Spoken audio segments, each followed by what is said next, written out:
Yo, what's going down, everybody? So this is a little preamble before we start the show, just to let you know that this episode we're going to be talking about the feature film that myself and Isaiah Medina recently put out. Isaiah is the director. He's the avant-garde sort of extraordinaire of the film 8888 that won a bunch of end-of-the-year awards back in 2015 when it first came out. And he, thankfully, was able to come on board and direct the film that I produced called Inventing the Future. That is the adaptation of the best-selling book, Inventing the Future, Post-Capitalism and a World Without Work.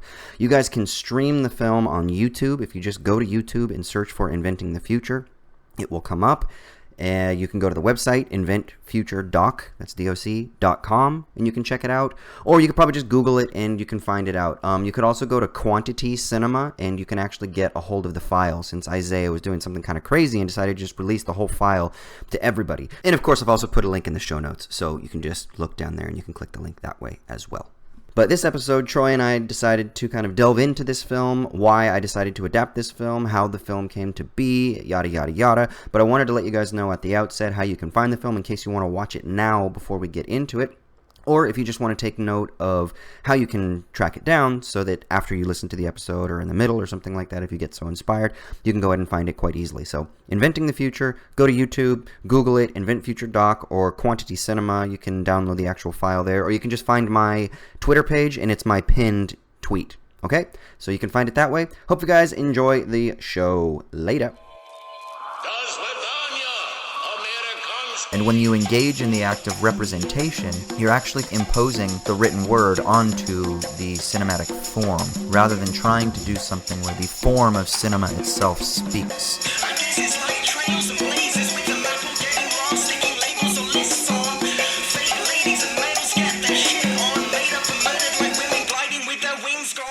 What's up? Welcome to Owls at Dawn. We are just two dudes from Southern California who studied philosophy, politics, and religion around the world and decided to start a podcast where we could bullshit with impunity. I am Austin Hayden Smith. And I'm Troy Polidori. And this week we have an interview with the producer of... Oh, wait, that's me. I'm the producer of Inventing the Future. Talking to the third person descriptive. That's a new thing. That's right. Austin, when Austin is talking, this is what Austin likes to do. So, yeah. We're going to be chatting about a film that I produced that I've been working on for the last about 4 years, almost. We can talk probably a little bit about that, how it all came about. But Troy just watched it the other day, and he wrote down a bunch of questions, and he's obviously read the book as well. And so he's familiar with the work of the authors of the book that the film is based on. And we actually did an episode a few months ago with Brett from Rev Left Radio talking about another written, published piece by these same authors who inspired this film. That was about it's called the Accelerationist Manifesto. So if you're interested in that, you can check that out as well. We kind of worked through that. But yeah, so we're going to talk about Inventing the Future, and we'll work through some of the ideas in that. And we should also add, dude, that episode 35 of Owls at Dawn, way back in the day, was with Isaiah Medina, the director of the film. So you can go back and get a little taste of that if you want the chronological dealings with this film. Damn. Was that 2017? It was a long-ass time ago. No, it must have been 2000. God, it may have been. I was in Ireland. I remember that. So, crazy, man. All right, cool. So yeah, we'll jump into that in the main segment. If you want to support us in more tangible ways, though, we would absolutely love if you'd go to patreon.com/owlsatdawn.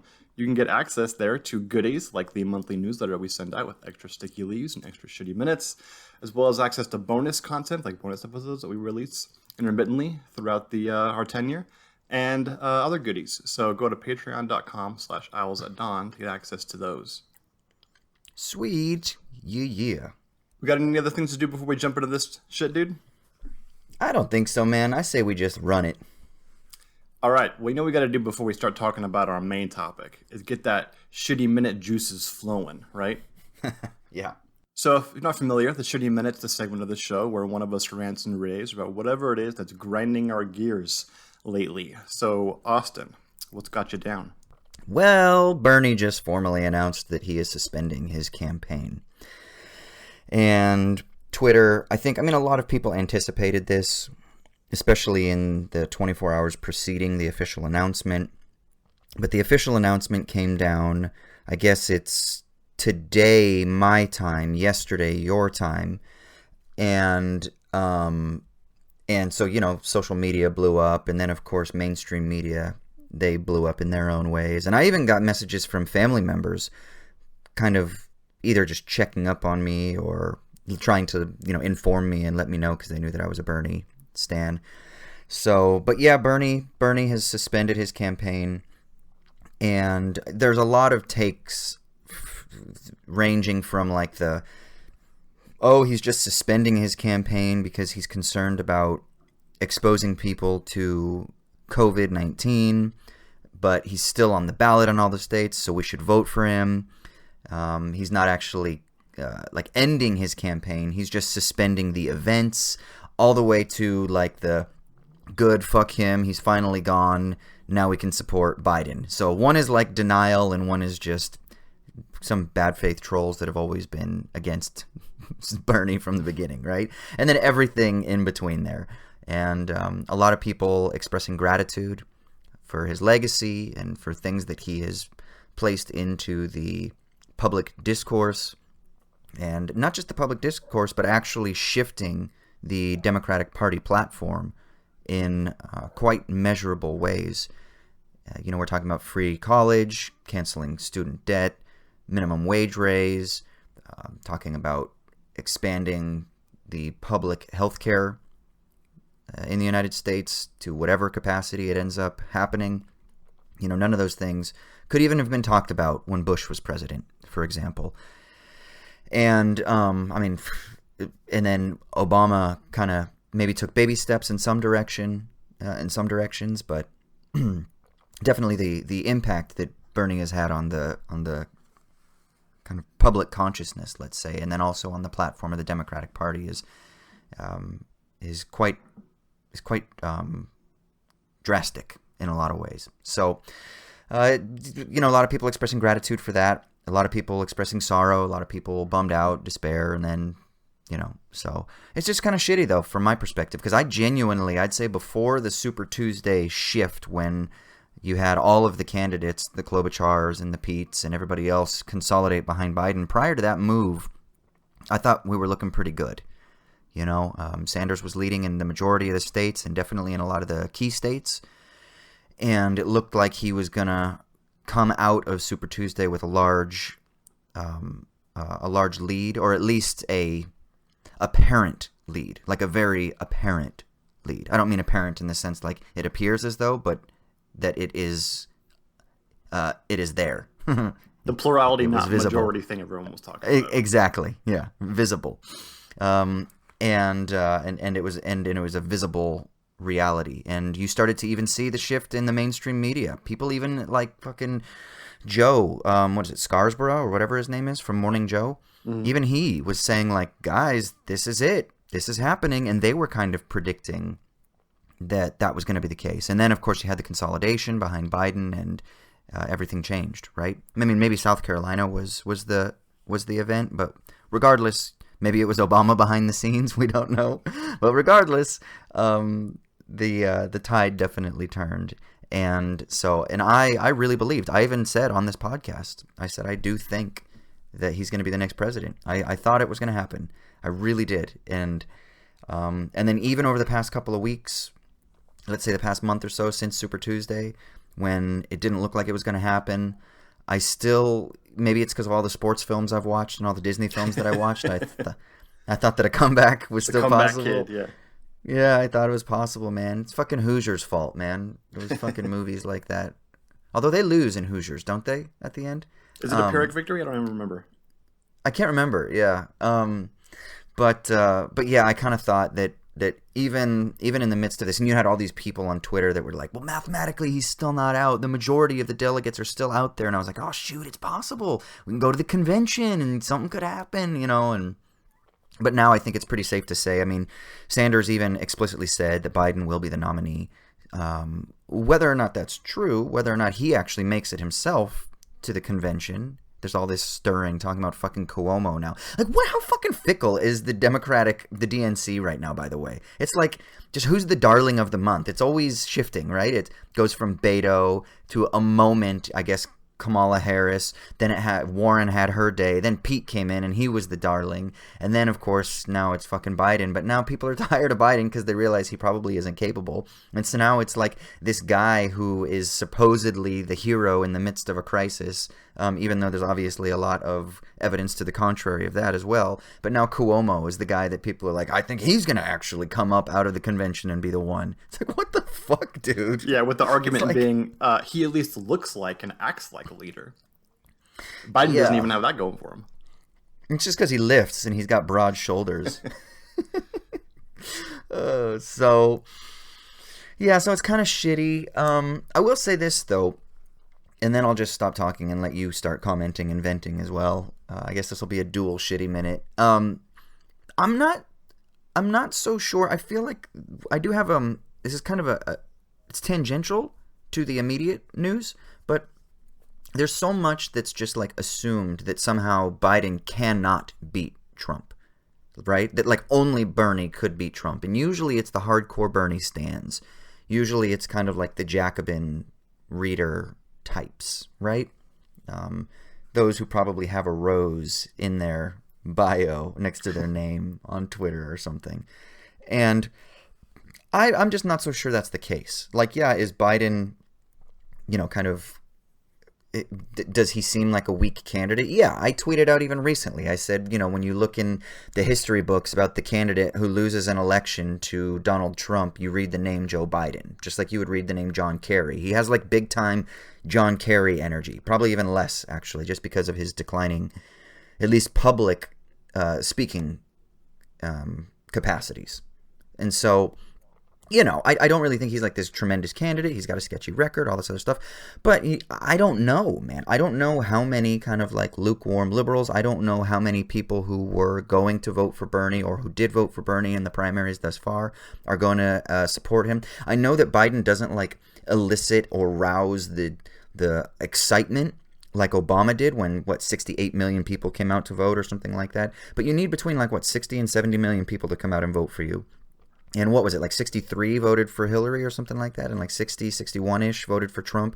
So, can you get 65, 68 million people to come out and vote for Biden? I mean, maybe not, but I'm just not sure that it's guaranteed that Biden loses to Trump. And the only reason I'm saying this isn't because I think that that Biden's a strong candidate, but it's more because I think this sentiment reveals a type of almost like a dogmatism or a fanaticism that I think comes from a clouded form of rationality a lot of times, right? It's just, we believe in it so much. This is the only thing that we want, and therefore, nothing else will work. And and it's not even like a judgment that I'm making. It's more of like an analytical point, right? It's not like I'm think that that's wrong and you should somehow be censured for thinking that way. But it's more just, I just don't buy that frame of thinking. I'm just not so sure that that's the case. I feel like it's more of a kind of zealous expression than it is an actual kind of political point. And yeah, obviously Twitter and social media shouldn't always be taken for being a site of analysis. It's not. It is a lot of just zealotry or sarcasm. And so, I mean, you don't know how much of that is real or how much of it is just rhetoric, right? That line is really blurred on social media. But nevertheless, to the extent that it is serious and that a lot of blue check journalisty media types reiterate that point, I'm just not so sure that I buy it. So I don't know. That's the only thing. Yeah, I mean, I agree with you, dude. There's a lot of confirmation bias going around. There's a lot of evidence that Biden's a really weak candidate. I think we talked previously about the enthusiasm index, right? Which is something about, there's numbers you can tell about whether a candidate's supporters are enthusiastic for their candidate, and that portends or correlates very positively with whether or not that person usually ends up getting elected. And Biden's enthusiasm indices are the worst of any candidate in modern history. There's also the fact that he doesn't have a platform. He appears to be cognitively declining very fast. No one can mention a single policy that he actually supports, it seems like. Lots of no, I love it when you actually talk with a Biden supporter and you're like, so what policies do you support? Have you noticed that I've seen screen caps of this now. It's dozens of times. First of all, nobody answers it. And usually it's just a response. Yeah, exactly. It's like, what? Why are you asking this? What's your motivation behind asking this penetrating question? It's like, no, it's a fucking simple, obvious question. The kind of thing you might have to do in a general election is say why someone should vote Right. for you. Yeah, so there's lots of reasons to think he's a weak candidate, obviously, right? I mean, those are right on the surface. You can't really doubt those, other than to just sort of pretend they're not there during a primary season. There's also reasons to think he's a strong candidate, only really because he's going against the most unpopular president in modern history, right? So this notion that because the enthusiasm for Biden is so low, that means that he's automatically going to lose, that he's a worse candidate than Hillary, which he is, right? Doesn't really take into account the fact that a lot of people will come out to vote against Trump. That will be their motivation, not their own material interests necessarily, or to bring about a better future, other than just to not bring about a worse one, right? So I don't know if that means he's going to win. I don't think we know that yet. I think there's a lot of talk about the fact that Biden's for sure going to win the popular vote, it seems like, right? Very likely. But that doesn't mean anything, right? Whether he can win Wisconsin and Michigan and Pennsylvania and Florida are going to be the keys because of our fucked up electoral system. So I don't think we really have a good idea on those things yet. And they'll probably become more clear as we get closer to November. But and we see how, the whole general season sort of goes through, and whether or not the two of them even debate. I mean, I don't think there's a non-zero chance that they just don't even debate at all. And who knows which one of them would even drop out, because they both have a lot to lose by debating, it seems. Although I think Trump probably is more likely to want to debate Biden than he would have Bernie or somebody else. But yeah, I mean, we can save all that kind of prognostication for the summer. Right now, it does seem like, and I agree with you, I don't want to like celebrate moral victories and talk about how it's so great to lose, right? Even though you were dignified and being on the right side of things. But there is a sense in which I was thinking yesterday a lot about Bernie is going to be the most important political figure for an entire generation of people who are between, 20 and, 40 right now, right? Like, What's crazy? I almost tweeted that exact same thing last night, and it was with a little tinge of kind of some humor in it as well, which is that, isn't it funny that the most important political figure in my life, like when I look back on my life when I'm in my 70s or 80s, that the most important political figure will have been a congressman who lost 2 primary elections. Yeah, exactly, right? And who probably isn't going to be very famous for anything else other than losing twice. And that may seem like, oh yeah, it's just like a, moral victory bullshit, right? Yet again, lefties just care about the loser that they love, right? The lovable loser. When it's not really about that, right? Obviously, we wanted him to win and did everything we could to win. He had more enthusiastic support, more donors, more canvassers, more door knockers than anybody in history, and he was beat by a guy who had none of any of those things, right? Which is an incredibly sad state of affairs. You could have the media against everything else and still win. But here's the problem with that. So a lot of people translate that. The Bernie stands translate that as that proves that people care more about Bernie. And I think what that proves is that when they care about Bernie, they care about the movement. They care about because it's not about him and it's not about the policies. And this is where so many people, like even like Matt Iglesias, totally get this fucking wrong because they're just technocrats. So they only think about things in terms of like the politico-techno instruments, like the law and the policies. That's all they think about. Whereas this is much more about like a larger socialist reorientation of social framework or framing society, let's say.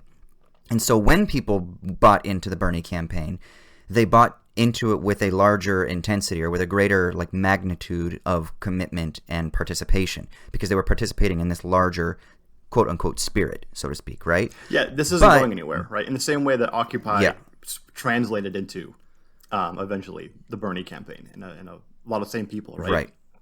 This isn't going anywhere except for maybe the fact that there are absolutely zero Gen Xers to take up this mantle. There's like nobody. It just skips the entire Gen X generation. But yeah, proceed. No, yeah. So there's a greater intensity, a greater fervor a greater participatory excitement and participatory experience by the not me, us movement. But at the same time, they oftentimes interpret it. A lot of the kind of like Bernie stay on blue check types really want to interpret this as somehow demonstrating that, and it never felt right with me when they would say this and I would read this shit. They want to interpret this as somehow translating into the fact that he can just easily beat Trump because he can stir up this type of fervor. But really, I think that they're blinded by their own kind of like emotional investment. Because really, what it kind of indicated is that, yeah, the people that buy into it, the people that are inclined in that way, buy into it intensely. But nevertheless, the majority of people were still not buying into it. Now, whether it's because of media manipulation, because they don't think that he can win, that's a secondary issue. I mean, it matters, it's related, but it's not kind of germane to the point right now, which is more just that doesn't necessarily mean, like they want to suppose, that somehow he was the stronger candidate in the competition based on the rules and the structures that are currently established. You know what I mean? Yeah, I mean, I do think it's important to point out that people weren't, you just mentioned that the majority of people weren't buying into the Bernie thing, which is of course true, right? And that's eventually, why he lost. But it's important to point out that the Democrats as a whole are on Bernie's side when it comes to the policy and the issues. Pretty much every state polling showed that Democrats largely thought Bernie shared their vision of the future, of a better future, and what Democrats should be fighting for in terms of policy. There's quite a large minority of people who thought that Joe Biden was for Medicare for all because they just assumed every Democrat would be, right? So the only reason why those people didn't end up siding with the Bernie side of things was just because they thought that he couldn't beat Trump, and that was their number one issue. Right? They were single issue voters, and their single issue was someone who's quote unquote electable, and that notion of electability entirely comes from the media, right? It's all about what the party leaders and the media tell you is the case, and that was the one thing that people kept trumpeting about Biden, or any centrist really, was that they're electable because they can pick up the disaffected Republicans, right? Which maybe that's true, maybe it's not. That's totally abstract, and no one really knows if that's true, right? So on either side, right? The lefties who want to point out that won't happen because it didn't happen in 2016 might be wrong also, because who knows, maybe Biden being a man is all that matters, and he's not a worse candidate. And maybe the hatred for Trump will be so strong that we just don't know. Maybe this economic recession, his handling of the pandemic, will kind of trigger different results. I feel like there's a lot of uncertainty out there. Yeah, incredible amount of uncertainty. If anything, we should look at what life was like 5 weeks ago and realize there's no way we can predict the political future, right? Even 3 weeks ago, we were talking about Trump starting basic income, giving everyone Trump care for all, and issuing in a socialist future to outflank the Dems from the left. That kind of stopped like 2 weeks ago. So, who knows anything? But just want to make my quick point here that it's funny that the most important political figure for people between 20 and 40 is probably going to be Bernie, even though he never actually did anything other than be in Congress and being Senate for Vermont. It's kind of like how they say the Velvet Underground, like 7 people, like a handful of people ever saw them live, but then everyone who did started a band, and that's when they became like one of the most important bands in rock music, right? It's that kind of thing, right? Like he's not going to be a figure that people who are under 18 have really ever heard of once they come of age politically, and he's probably not going to be a huge figure in the history books, right? But in terms of people's imaginations and in terms of how you affect what they think about and what they care about politically, he's going to be one of the biggest figures that there is. And I don't know, maybe that's enough to be his legacy. I hope that it is, right? Because I do care a little bit about his legacy. Not because it's the most important thing, but just because it's a thing. And I hope that at the very least, that will be something that other people can take up and lead the movement. Because I don't think we need to we can talk more about this in the summer. I think it'll be a thing that we keep talking about a lot. Whether it's, electoral politics versus like direct action stuff in local politics, and whether this primary is proof that electoral politics is doomed to have anything good come out of it. And I don't think that's the case. But it does mean that there have to be new leading figures And probably the most pessimistic take you can have right now is that the only people who seem like they're ready to take up this mantle are too young to do it. And that's a sad state of affairs. And I want the book that writes about why the Gen Xers are the way that they are, because it's pretty incredible that this entire movement literally has boomers and millennials and zoomers, and there's like not a single Gen Xer of any note. That can't be an accident, right?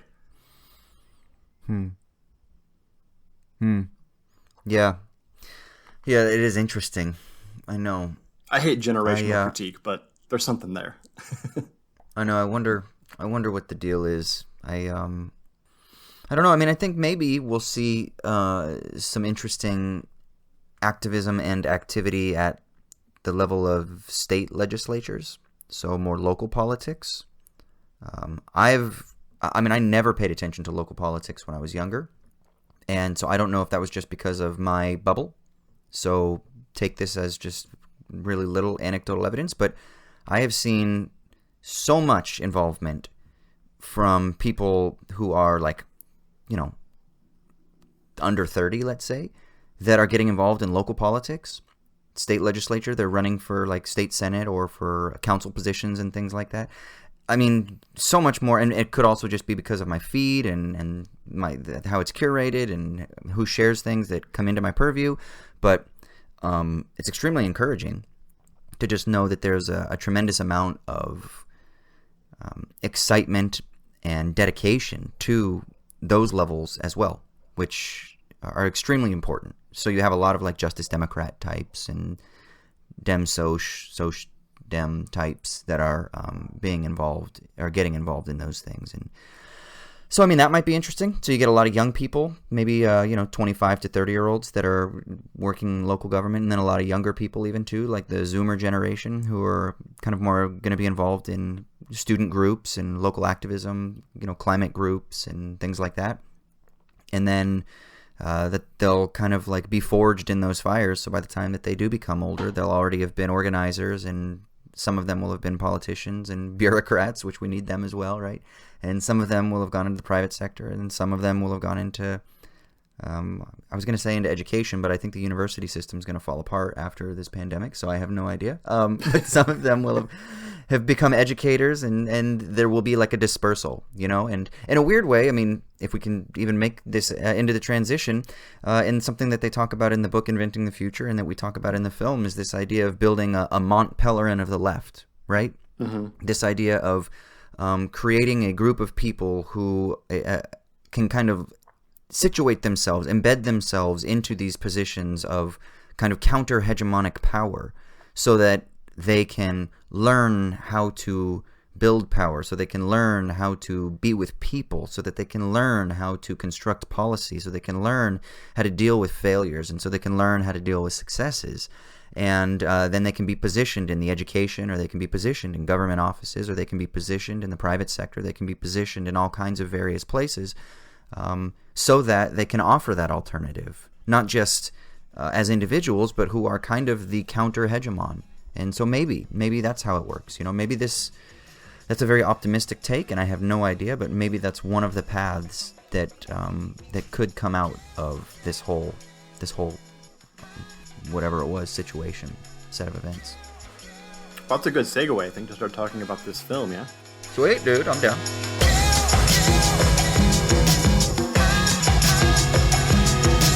Okay, so I watched it a couple days ago, and I loved it, first of all. It was super interesting and super fun to watch, and I felt bewildered through most of it. That's hopefully something that you can help solve. Unless bewilderment's the point. And then, you know what? You said bewildered, and a huge smile came across my face. So, not when you said you loved it. When you said you were bewildered, that's what made me smile. Yeah, you would, right? Yeah. So I guess the first thing I want to ask is maybe at the very beginning, for those who maybe are unfamiliar or coming to our podcast, later in its life here, what was your involvement with the project? Can you give a brief little synopsis of the history of your involvement with it? Yeah. So basically, I was living in LA from 2014 to 2016. Well, between LA and then I was on the East Coast doing some work as a video director. And then I was in LA working at a production company for about a year, a little over a year, and producing documentaries, online content, commercials, things like that. I grew up in the entertainment industry, in front of the camera more so, but then I started doing some stuff behind the scenes and producing, directing short films, doing music videos. Got involved with a couple small features when I lived in the UK. So in the LA, and then I moved back to LA, which is where I'm from. I decided that I would throw myself into that world fully, and I eventually ended up getting kind of dissatisfied for the second time that I have, because I left LA once before to pursue graduate school, or to pursue school, and then I thought I was mature enough and that I could handle LA again, and I went back and I realized that I'm just not constituted for LA because I'm too much of a dreamer, and so I decided to leave my job there again. And went back into the academic world. Still doing some freelance work and things like that, but I quit my job at the production company. But I was in Scotland, in the library at the University of Dundee, and I was reading the book Inventing the Future. And I was living, I think at the time I was staying with my friend Scott, and I think maybe he even let me borrow the book. I can't remember, because I actually read a lot of it on my phone, which I think is kind of really an interesting thing. But I don't know I think how he may be. Man. How is that even possible? Well, I mean, it's very small, but the iPhone version, or was it an iPhone that I had at the time? Whatever it was, the phone version of the book is meant for the book, so it's only got I don't know, 200 words, not even 200 characters per page or something like that. So the font is not trying to squeeze the pages onto a tiny screen. It actually totally changes it. So instead of the book being 220 pages or whatever it is, it's 1,000 swipes. But so who's going to create the app that actually makes a book into tweets with the Twitter avatar being the author or the book cover, and then they intersperse it throughout your Twitter feed without you knowing. So it's just you're you reading. You could totally do that with a bot. If anyone is a coder out there, I will do that with my book. I mean, Roman and Littlefield might not like that now that I say that out loud. But we could figure something out. So if you're a coder and you could figure that out, hit me up, because that would be awesome. But yeah, so I'm sitting in the library and I'm reading the book. And I knew both Nick and Alex, the authors of the book, Nick Cernick and Alex Williams. I knew both of them because of conferences, and they were, at the time, I think they both did it at the same university, but they were doing PhDs at LSE, at the London School of Economics, in international relations and philosophy and stuff like that. And so I had been involved with them, both with organizing conferences that they attended, but also just being at sessions and things like that. And, you go out drinking, the conference scene in the UK was so amazing because everyone just hangs out for a few days, and the conferences in Scotland especially were always just so amazing. It was just people hanging out, sitting at a pub talking philosophy for 3 days straight. And so we kind of got chummy, so I knew them relatively well. And as soon as I read the book, in my mind, actually it was when I was 2/3 of the way through it, I said, this needs to be made into a documentary. This needs to be made into a film. And this is because I'm still thinking in terms of my producer brain is on. And so I'm thinking this needs to be made into a film. So before I even finished the book, I emailed both Nick and Alex, and I said, have you considered adapting this into a documentary? Really quick, what made you think that? What 2/3 of the way through the book made you think this has to be a film? Gosh, I'm trying to remember the exact thoughts. I wish I remembered exactly where I was when the thought hit me. But I think part of it was just because of where I was in my life. I was kind of just interpreting the world in terms of media, visual media content, maybe. But then I think it was also that it just felt like this information needed to be communicated in different formats. It needed to be expressed in different formats. And as I was reading it, well, and this is going to be interesting because the way that I first envisioned what the film should be changed, and I'll tell you the event that made it change into what the film eventually became. And it's not what you might think it is. It has nothing to do with Isaiah, actually, who is the director who kind of made the concepts that I had into what the final product is. But actually, the event that made me seek out Isaiah in the first place was a meeting that I had in a cafe with Alex Williams in London one time talking about his ideas for the film. And then in a couple of Skype conversations that I had with Nick before we even got Isaiah on board with the project. But I was reading it and I thought, like, I think I had just also gotten really into Adam Curtis documentaries, and I was like, fuck, this needs to be communicated in a similar way, right? Like, this needs to be made where we can interview all these people. And I initially thought, like, you know, talking head kind of Alex Gibney, or maybe you could even go a little bit weirder and go Adam Curtis style documentary. That's what I was thinking, and it just felt very timely as well. So that was like the initial thing. If Mount Pelerin had access, the Mount Pelerin Society had access to documentaries, they would have made documentaries, right? Oh, fucking A, they would have made them. I mean, like we talk about Francis Schaeffer and Labrie, you know, they made books, but didn't he also make like audio recordings and shit? Yeah, he made the What Should You Do?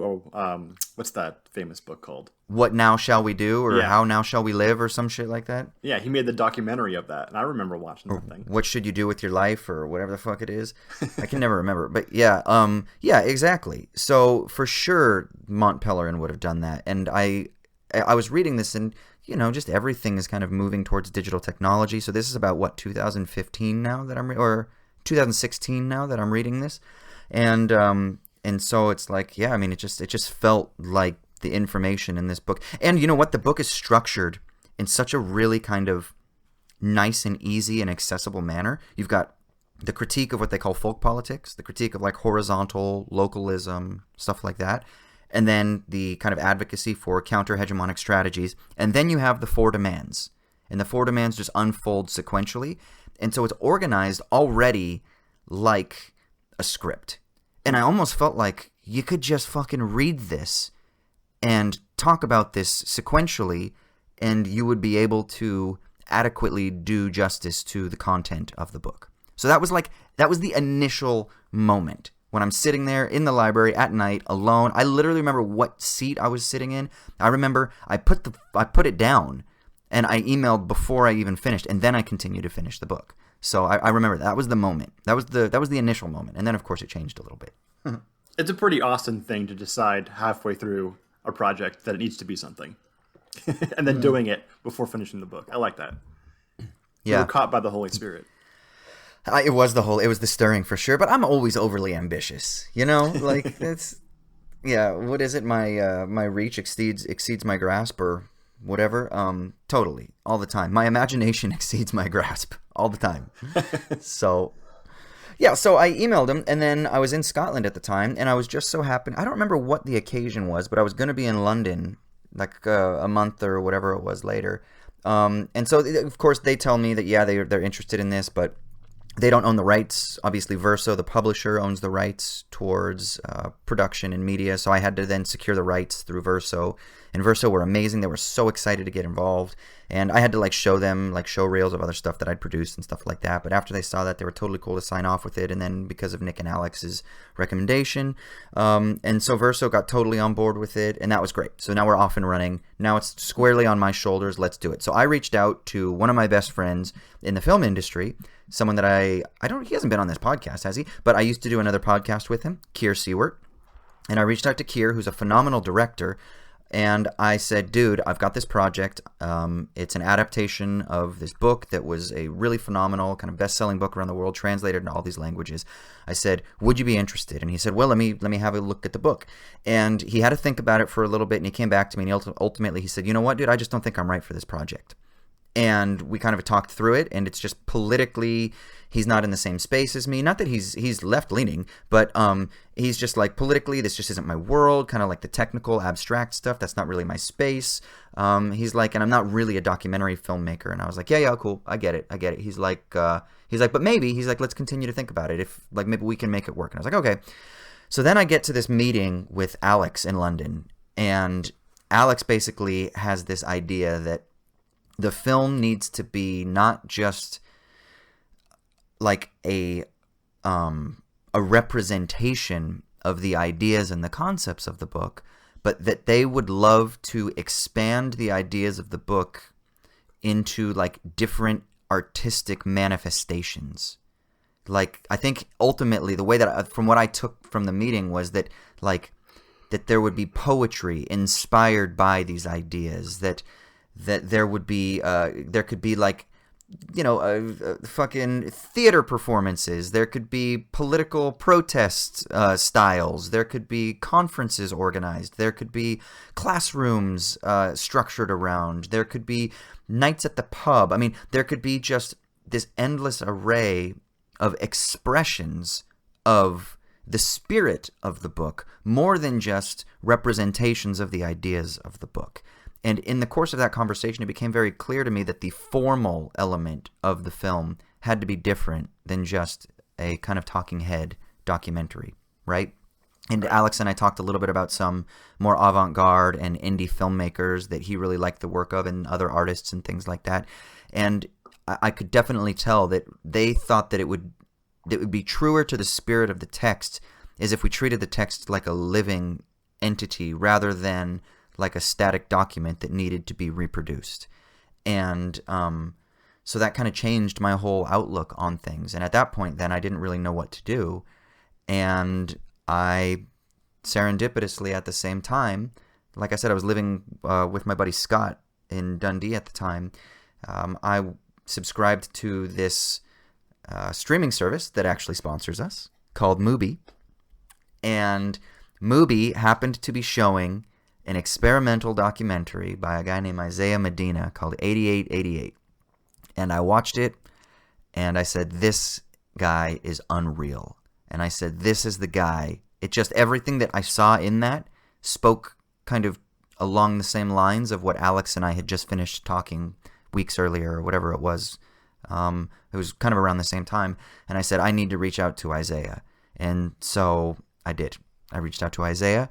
And Isaiah came back to me and was like, dude, I kind of praised his film and stuff like that. And he was like, bro, he's like, I'm so glad that you reached out to me. And he's like, it's so crazy that you're working on this. I was literally just in New York last week at an event with Nick, Alex, and Alon Bedu. And they were talking about the ideas and inventing the future. And he's like, and I'm totally into this. And he's like, I fucking love this book. I'm totally down for this. He's like, I want to do this. And the rest is history. Wow. That's quite the preamble. It was pretty cool. Like, I don't buy into serendipity and stuff like that, but it was very serendipitous, you know? Yeah, it doesn't hurt when that stuff works out that way, when the universe is on your side a little bit. Yeah, exactly. So you talked a bit about there a minute ago about the choice to move from the like more proper documentary form, or maybe even more like the Adam Curtis, like what would you call that, like a philosophical documentary or ideological documentary? It's like journalism, because he calls himself a journalist, so it's like a philosophical essay. It's like a journalistic cinematic essay. Yeah, it is like an essay form, yeah, in film. Yeah. So the choice to go from even that to, what would you call this, like the what is an art documentary called? I mean, it's really hard to even call it a documentary in kind of like a traditional sense. It's a cinematic, it's a formal experimental cinematic adaptation. But if it is a documentary, it's like some kind of avant-garde documentary. Yeah. So I was thinking as you were saying this idea that you and Nick and Alex and Isaiah wanted to do not the sort of representational form, which is, to me, it sounds like what probably most people would think a documentary is ultimately sort of means to an end, right? The documentary itself is sort of a vehicle to deliver information or concepts or ideas or history or whatever to persons, right? And so the documentary itself, it's going to have some artistic elements, right? So you want it to be nice looking and you want it to flow in a certain way and all that. But really, that's all ultimately not for its own sake, but for as a means to an end, to make it the vehicle, the information vehicle aspect of it more efficacious, right? It's sort of the ultimate guiding principle at the very least, the documentary. Whereas this is sort of rejecting that notion and going for this piece needs to have value for its own sake, right? It's an end in itself. It's not a means to an end. That seems to be like the major conceptual difference between this kind of cinematic art adaptation as opposed to a more traditional documentary. Is that kind of capturing the idea a little bit? Yeah, I'm writing these notes down as you're talking. I think oftentimes documentaries are boring. It's obviously Wow, not always the case. Quite the hot take from you, Austin. Yeah, it's not always the case. There are some interesting. I think, did we talk about it on this podcast? You know, Orson Welles' F for Fake is a really interesting documentary. Mm-hmm. Sometimes Exit Through the Gift Shop is kind of fun. I guess a couple of Michael Moore documentaries. I like Gibney, but I think when a documentary is really strong, it's because there's either an extremely compelling subject, an extremely compelling or interesting vision, or there's something interesting formally that's going on. And a lot of times, if you can meld those together, then you have a really excellent documentary. You know, like there's a documentary called Ticklish that came out recently that was about like people who kind of engage in like, it's like competitive tickling. I've heard that's weird as fuck. Yeah, but it's so weird that it's so interesting, right? And I've got a friend who did a documentary on baristas, which you would think, what the fuck? But there's like these competitive baristas.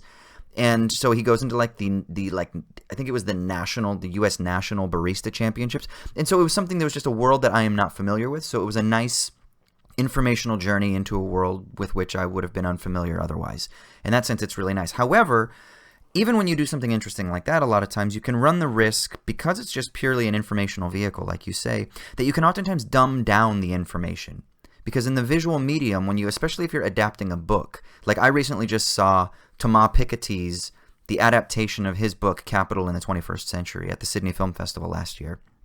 And it's a really good documentary in the sense that it is a great vehicle for the information in that book. I would love to show that documentary to my students, right? If I was teaching a class on like inequality or international political economy or something along those lines, history classes I think it'll be great for. I would absolutely 100%. As a matter of fact, I will at some point show that documentary to students. It just will happen. I've been lobbying people in the department at the university here, actually in multiple departments at the university here, that they need to check out this documentary and try to incorporate it into their syllabi, right? Wait, Austin, really quick, just a note. Yeah. Can you please lobby Piketty to make the cinematic adaptation of Capital Ideology? I want to see that in your hands. Me and Isaiah, can we do it, that one? Yeah, exactly. That would be amazing. Oh God. Okay, deal. I'll reach out to him. I actually know the director of Capital in the 21st Century. I mean, not well, but I introduced myself to him afterwards at the screening. So maybe I'll see if he wants to work with me. But yeah, so you can oftentimes dumb down the information, right? Like Capital in the 21st Century is a massive behemoth of a book, and it's very technical, and it goes through a lot of like accounting data and things like that. And so you oftentimes you have to compress all of that, just because the written word, it's when it's translated into the visual, there's a time differentiation there. So you have to take that into account. And the book is like 700 pages or something ridiculous like that. So that you can't obviously do justice to all the pages, and then you're going to have to miss out on a lot of the information. So oftentimes you lose a lot of either the flow of the argument or the depth or the specificities, and that's fine. And I think that a lot of times people then, I think what that does is that kind of trains people to view, and this is like my final point, to view the cinematic language as sort of being, and this would be maybe even like a kind of like art critical or an art theory investigation, to view the cinematic form as being like a lesser artistic medium, right? Like it's not high arts, it's the low arts or something along those lines. And I think that oftentimes people view the cinematic language in that way. And so I think for us, like one of the really important things is we wanted to speak the cinematic language in a way that wasn't trapped either within the dumbing down of just like being an informational vehicle, or in kind of being trapped into the formal kind of just sitting down, talking, or even doing something more like a kind of journalistic film essay, which I think you could still do. There is a version of this film that you can make, or let's say a version of an adaptation of the book that you could make that would be more like Adam Curtis-y or Talking Heads-y. But we wanted to do something that kind of spoke a different cinematic language. And I think that that's really important, is that cinema is a language in itself.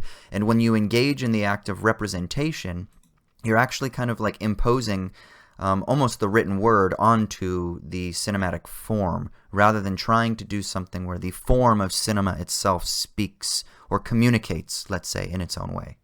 Good. So I think that probably the obvious criticism you'd get of that project, and I'm sure you've already heard this from people, would be, sure, that's all fine and good from an artistic perspective, but this is ultimately a book that's that's and a set of ideas that's oriented towards political and social change, right? And doesn't the art film form like this alienate that broader audience and that sort of need for large scale structural change that it seems like these ideas are bent towards? Like, so I could easily see someone thinking there's sort of an internal tension between those things. What would you say to that?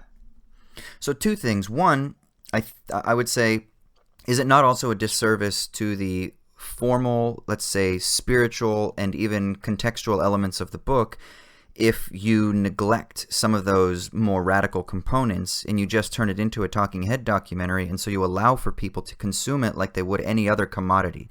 Because then the film just becomes a commodity that people come into the cinema with their own expectations.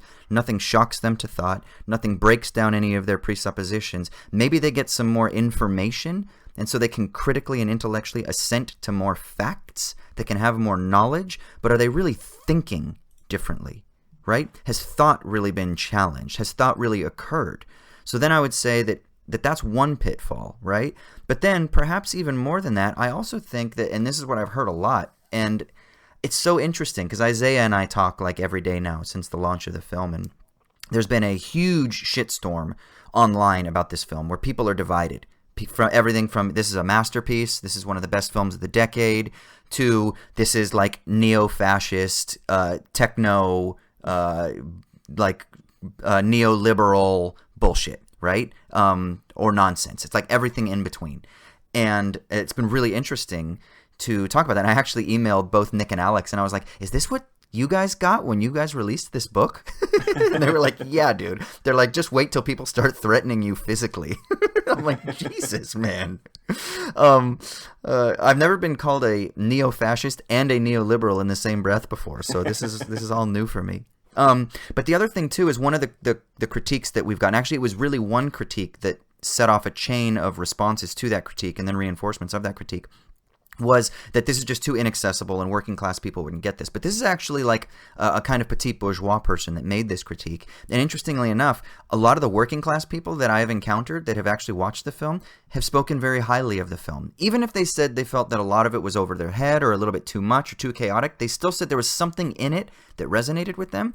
And even someone like my mom, who is not college educated, my mom is not really politically involved whatsoever. She's not in any way a formal Marxist. My mom is a lovely human and wants to like save people and dogs and shit like that, so she's inclined towards like an altruism, but she's not like academically educated towards these things. My mom articulated ideas to me about this film. She was like, oh, it's about this and about that, and you want to do this and you want to do that and you want to speak to this, but you can't do that because this, that, and this, that, and money and power and all this stuff. And I'm like, yeah.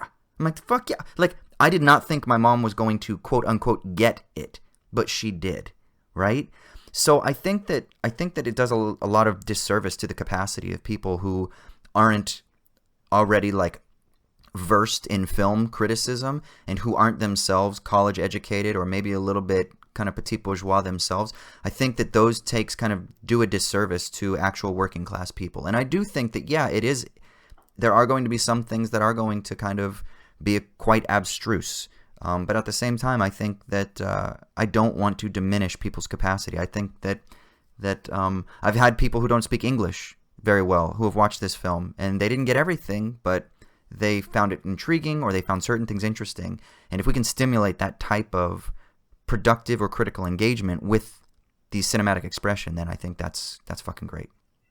Yeah, I mean, to kind of combine your 2 points there, there's like a sort of utilitarian logic to the traditional documentary, right? Which is like the reason we make this documentary, since it's a means to an end. Its purpose is to serve as this vehicle for information, to get that information out to as many people as will do the most good, because information to persons equals like welfare up, or some like really simplified, naive equation for how the world gets better.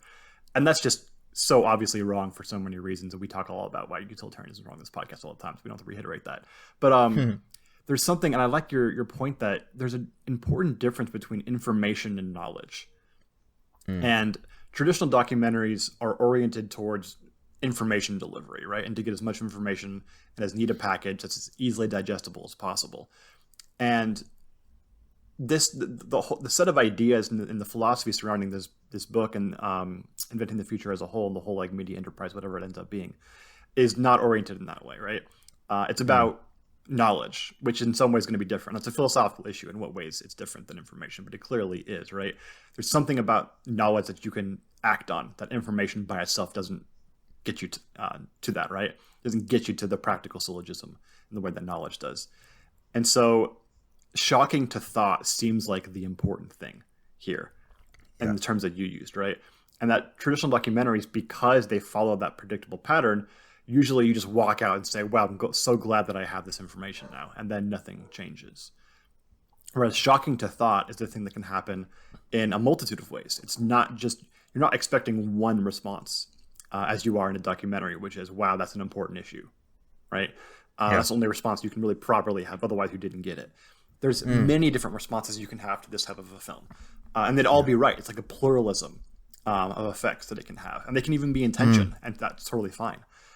You shouldn't come out of it as a neo-fascist, right? There's some wrong answers too. But there's many right answers and many wrong ones too. So it strikes me that, like a working class person, your mom, an academic, philosopher, right, an economist, whatever, can all come out of this movie with different responses that would all be good and all be in some sense correct, right? Be appropriate, maybe is a better term. And that's fair, even if it ends up being the case, and I imagine it will be the case, that fewer people will watch this movie than will have watched it if it was an Adam Curtis style, essay documentary. Yeah. But that's not ultimately the point, right? Yeah. Yeah, I like what you said that you didn't say this explicitly, but it made me think that like when you go into like an Alex Gibney documentary to try to get information on Lance Armstrong, right? Which was a great documentary, by the way. I really enjoyed it. You're taken along in a pre-charted narrative. You're taken along a path. And there are striations that I like to think of, and this is a very sort of like Deleuze and Guattarian idea, difference between a smooth space and a striated space, right? The striated space is, think about like watching water on a window, and you know how like new raindrops and it follows the paths that are already created, right? But yet there's resistance for that water, like when it's running into other bubbles, but then it makes the connections and it kind of like dissolves into them, and then it kind of flows in particular ways. There's like a pre-charted condition, whereas if you just have like a blank piece of glass, the water that's going onto that screen, let's say, onto that surface, there's no pre-charted striations that it has to follow. There's no connections to other water droplets that it can make, right? The first water droplet to hit that is, in a way, kind of entirely free to move. Obviously, it can't because it doesn't have any sort of like agency to move it, but there's no kind of like formal limitations imposed upon it based on the surface. Whereas if there are already those striations or there are already those material conditions, then there are only like particular paths that it can take and particular connections that it can make. And so the Gibney documentary on Lance Armstrong, you go in there presuming certain things, understanding who Gibney is, understanding that you're going to go see a talking head documentary, and understanding that you're going to learn something about this figure that you probably already know something about a little bit, right? This controversial figure, and here you go, you're going to learn some stuff. Maybe you've read some reviews, you've got all these expectations when you go in there. And then you go in there, and nothing truly transforms you. You might learn some stuff that you're like, oh, I didn't know that before. I didn't know that this is how they were using blood doping. I didn't know how on this particular day, this particular trainer did this particular thing. I didn't know this relationship that he had with this person and the kind of governing bodies that they did. So you're going to get a lot of information. But nevertheless, you're not going to truly be kind of like transformed or provoked to think too much about stuff unless you kind of, I mean, there are maybe like some elements of excess where like now you have like a totally different view on doping in sports and you realize that everybody cheats, and then maybe that makes you forgive Barry Bonds and Mark McGwire. I don't know, whatever. Like there are other connections that you can make beyond that, right? But it's going to be much less. It's going to be to a much smaller degree than if you kind of view the cinematic form itself as like breaking beyond all of those bounds and kind of bursting at the seams at every moment. And I think that's something that this film does, is it doesn't follow that linear path because it's always bursting at the seams. I think it's perpetually excessive to the point where at times it is bewildering, and to the point where at times it is kind of jarring. I've seen the film now in its full form. I've seen it now 4 times. And I have gotten different things from it every single time because there's so much going on. I don't think you can actually take it all in on the first viewing. And it's really interesting to kind of revisit it and to encounter that bursting of the seams and to catch a little bit of the overflow in different ways than you did in a previous viewing. And for me, that's so interesting because that creates a type of productive engagement with the film. And it gets beyond that type of linearity of being drawn along a particular narrative and being kind of like fixed within the kind of striated formal framework of typical talking head documentaries. Yeah, there is a sense in which the talking head documentaries especially have this sort of hierarchical relationship with the viewer, right? Where it's a teacher-student relationship, right? Which itself shouldn't be hierarchical, I think, right? But it often comes across that way, especially in like Western culture, right? So this film's not going to have that sort of relationship. It's not talking to you as a teacher and the authority. Yeah, I mean, just think about how we treat Michael Moore. Michael Moore is he's like a famous guy now. Like, he has thoughts. He's like an authority figure now. He's on the news and politics. He has thoughts. Capital T thoughts. Yeah, capital T thoughts, right? Like, he is a capital T thinker now, you know? Yeah. That's interesting juxtaposition there. So yeah, I have some questions now about the sort of content and even the micro form of the film that I wanted to address, just because I think anybody who watches this, and you should watch this this film before I think you listen to this episode. So even stop now and watch the film on YouTube before you listen to the rest of this episode, so you can get more of what we're going to talk about here. Yeah, link is in the show notes. Check that shit out, and you can just go to YouTube. It's Inventing the Future. So yeah, it's right there. I obviously have almost zero history with sort of the art film, like the really avant-garde style of cinema. I mean, art film is a term that's kind of thrown around by anybody who doesn't make a Will Ferrell movie nowadays. But the sort of really truly avant-garde film, I've maybe has some history with, like, David Lynch films, right? Because he's one of the avant-garde filmmakers who's actually crossed over into the mainstream a little bit. What is it about the sharp cuts and edits in this film, and maybe even just in like sort of avant-garde cinema in general? Why is it so ubiquitous? Like, what's the point of that? I kept thinking this throughout the film with so many sharp cuts. What do you think is maybe not the effect of that, but what is that? Like, what is that doing? What's the function that that's serving? Yeah, so first of all, for a really in-depth answer on this, Isaiah, the director of the film, has written about like the philosophy of the cut. So I think maybe on the Movie Notebooks website, they have a blog that they produce. If it wasn't there somewhere else, you can Google Isaiah Medina, and it's a different spelling than you might be used to. It's actually spelled like Isaiah, just Isiah. Like Isaiah Thomas. And then Medina. Yeah. And then Medina, Medina. So Google that, Isaiah in the Cut or Isaiah in Montage. He is a montage filmmaker, so he thinks seriously about the cut. It's so funny when I read a lot of reviews that kind of think that Isaiah is just like ADD, or that he's just got like this frenetic, like he's just trying to throw shit together. When you know Isaiah, you realize how intentional he is.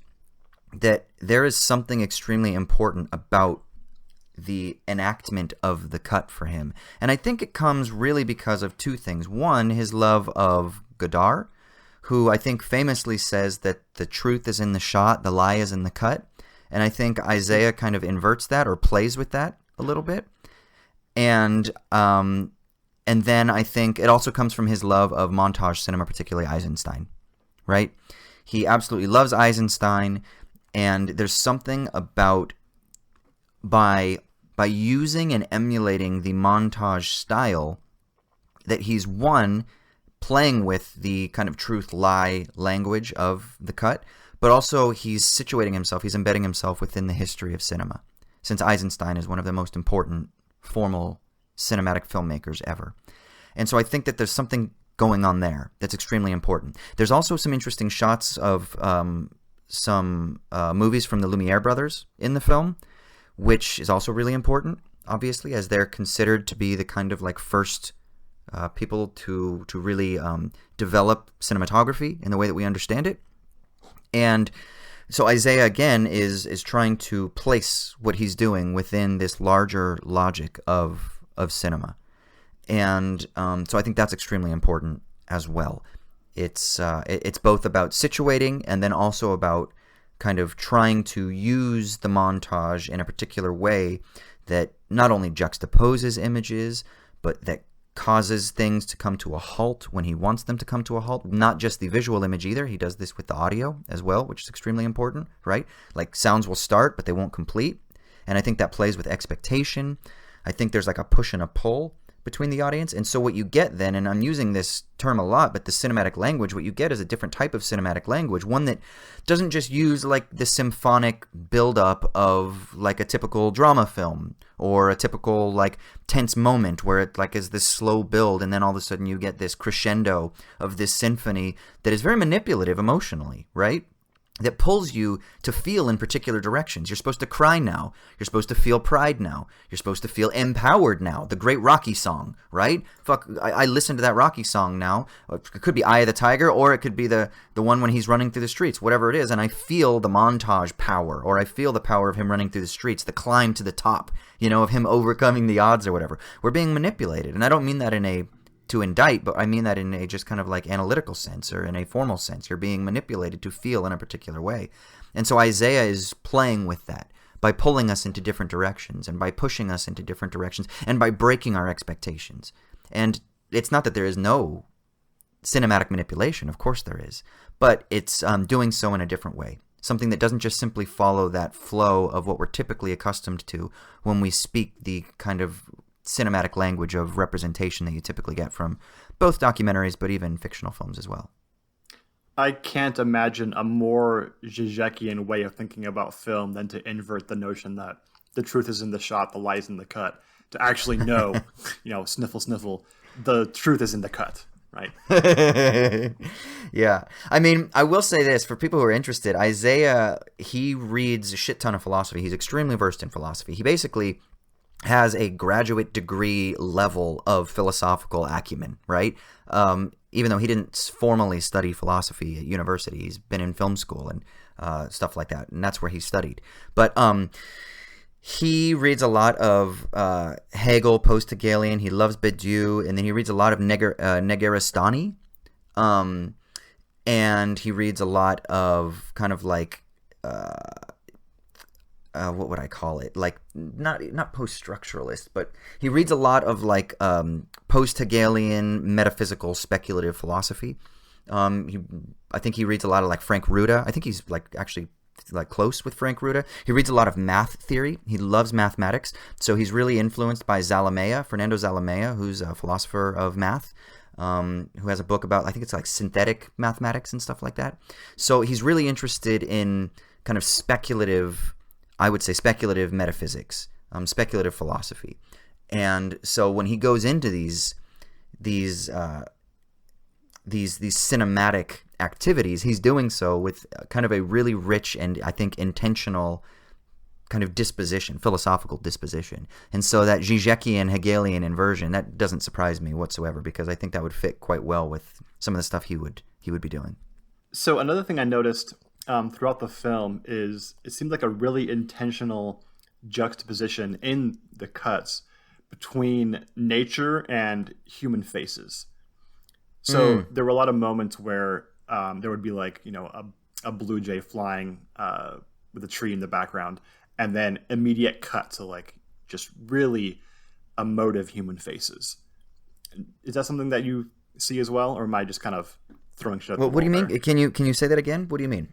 Just lots of cuts between the two things, like just juxtaposing a vision of nature, sans humans, and then human faces. Yeah, and then also like robot faces, like Lego plastic robots. Oh yeah, I'm getting to that. Okay, yeah.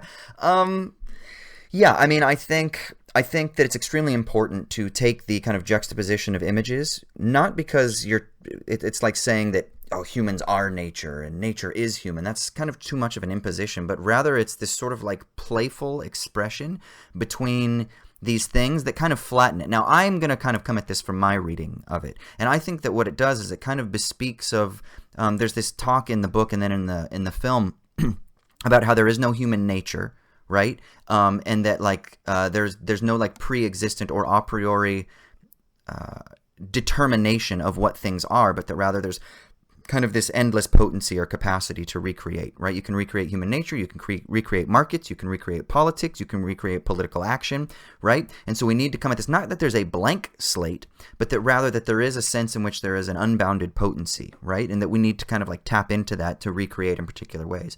And so I think what it does when you juxtapose images like that is it really confounds the autonomy of those images as being pre-existent categories. So the human face isn't just simply the human face as we understand the human to be as constituted according to the discursive language that says a human is X, Y, and Z. Human is rational animal or political animal or whatever, right? It kind of like confounds that by juxtaposing it with something that is supposedly its opposite, but in so doing, it kind of also like flattens the very binary itself. It's a kind of deconstructive act, and it creates a different relation between the two objects. Yeah, I like that because, psychologically even, we are programmed, in a sense, to have very different reactions to those two categories of images, right? Nature is supposed to, especially like really beautiful depictions of nature, is supposed to evoke in us like awe, right? And then pictures of emotive human faces is supposed to have much more, I don't know if you say complex, but more detailed and concrete emotional reactions, right? Like pity and love and empathy and care and, stuff like that, right? Probably much more involved than just awe, which seems almost like a blanket form of like abstract feeling, right? It's not very concrete. And the film, in juxtaposing those, is kind of breaking down that boundary by saying, I'm going to put these things right next to each other and these like sharp cuts in between them so that you almost can't change your emotional reaction that fast, right? So it has to end up blending them together. So you start having like awe with the human faces, and then care and empathy and love with the visions of nature, all kind of blending and blending those emotions into one thing, whatever that, amalgamation might be. So the film doesn't just tell you that, right? It actually like almost makes you experience that in watching it. Yeah. And I do want to say that could lead to a type of like nothingness or a type of nihilism where then it's like, okay, so then you're left with what? Just like deconstruction? And I don't think that's the point. And I think there are a couple reasons why. One, I think they're held into a productive tension to kind of just challenge and to stimulate that thought so that you don't just like live in your presuppositions. But I also think, and I think I told you this in a private conversation, that on the most recent watch, I actually felt a real tenderness that I hadn't seen previously in my other viewings. And I really tapped into a humanism. And even though I would say I would classify the film as being post-humanist, in the sense not that it's anti-human or it's definitely not transhuman, but it's post-human in the sense that it challenges what the very notion of the human itself is. Like, how do we understand what this is? But what I mean is that it's a humanist film in the sense that it's vitalist. It loves life. It's affirmative. And I think I see this most potently in one of the opening scenes where there's a little boy who wants to play with his dad, right?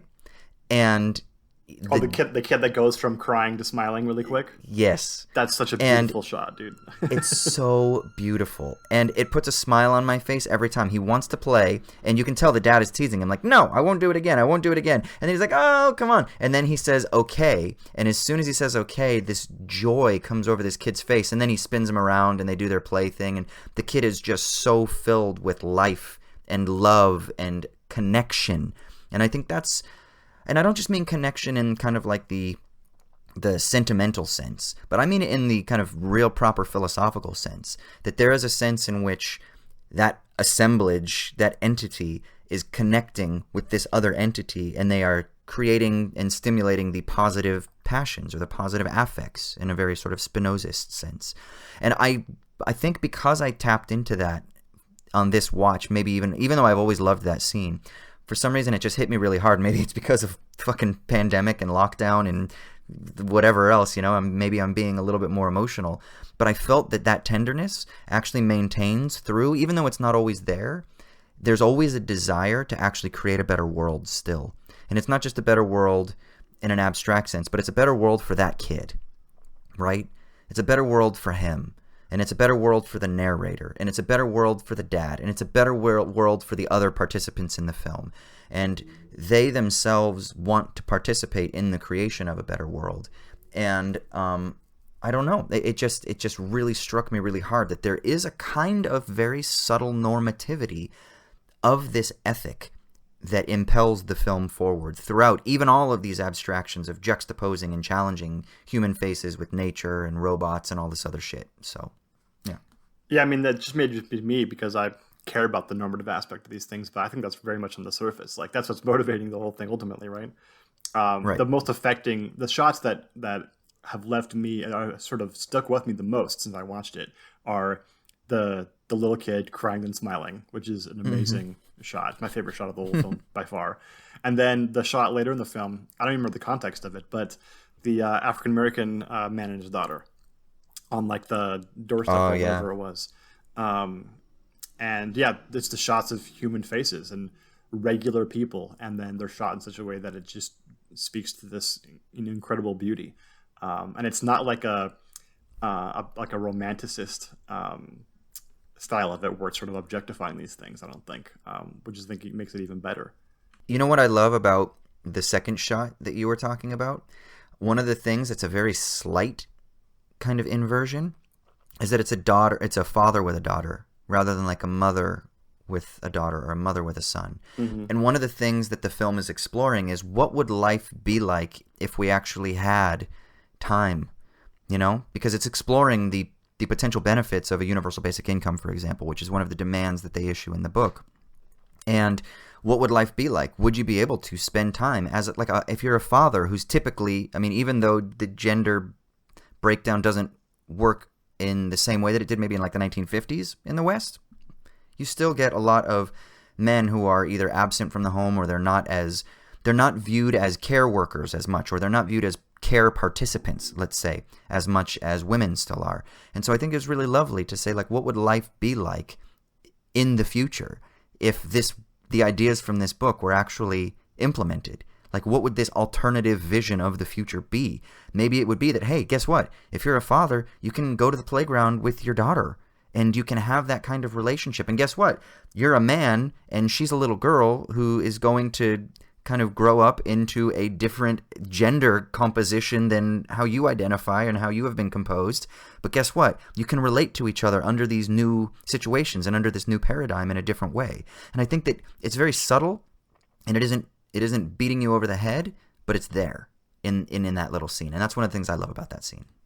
Yeah, that's pushing all my buttons, dude, because I think, the most important thing when it comes to a lot of these political and social ideas that we're talking about that are revolutionary, radical, whatever, why we think they're important is, to me, like that's the whole game. I mean, you can talk about the UBI, Universal Basic Income, and post-work society and all this stuff, and if the ultimate idea is because you want to make capitalism run more efficiently, if UBI is about sort of plugging the holes in capitalism so that it can sort of be a machine that be oiled up and run better, then we're not going to make a better world that way, right? We may even make a worse world ultimately.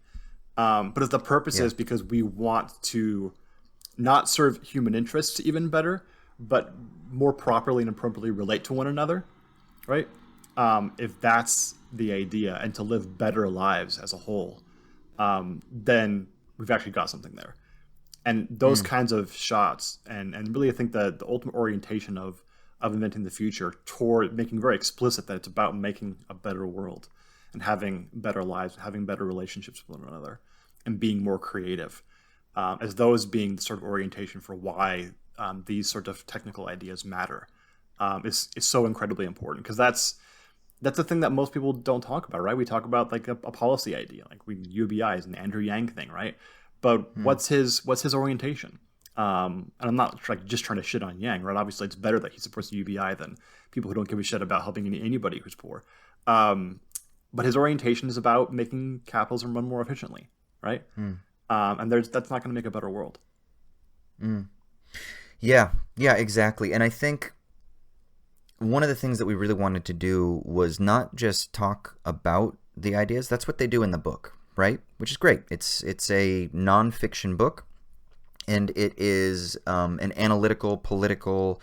It's got elements of a kind of being a manifesto, but it's also a polemic, and then at the same time it's got kind of like some elements of like real good, rigorous academic analysis in there as well, right?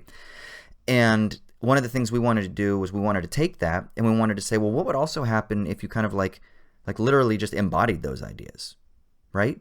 Like rather than just talking about, the information that we can get from various UBI experiments that have been run around the world, or what do we think could happen, or let's just talk about in the abstract, how have other theorists explained the benefits of a universal basic income or something along those lines. Rather than doing that, what if we simultaneously, we can do that and we can talk about those things, we can speak the words, but simultaneously at the same time we can also just express and show humans loving each other, holding their hands, walking through the street, taking time, being with each other, sitting in a park, and at the same time overlay that and cross-cut that and juxtapose that with these other images that will perpetually make you think that this isn't just a simple, linear, systematic program that is being presented here, but that this is kind of a tool and an experiment for thinking the future itself. It's doing so by expressing the future, by embodying the future, by manifesting the future, by playing with the idea of what time in the future and what leisure time would be and what human connection is and what human relations are and all of those things, and kind of just throwing it out there and presenting it and letting that kind of letting the viewer saturate themselves in all of that kind of chaotic, cosmotic creation. You could almost say it itself is attempting to invent the future. I mean, I think that almost sounds too cheesy and on the nose, but that's literally what that's one of the things we talked about a lot. Yeah, I mean, it's cheesy in presentation through words, but in actual action, it makes sense. Yeah, exactly.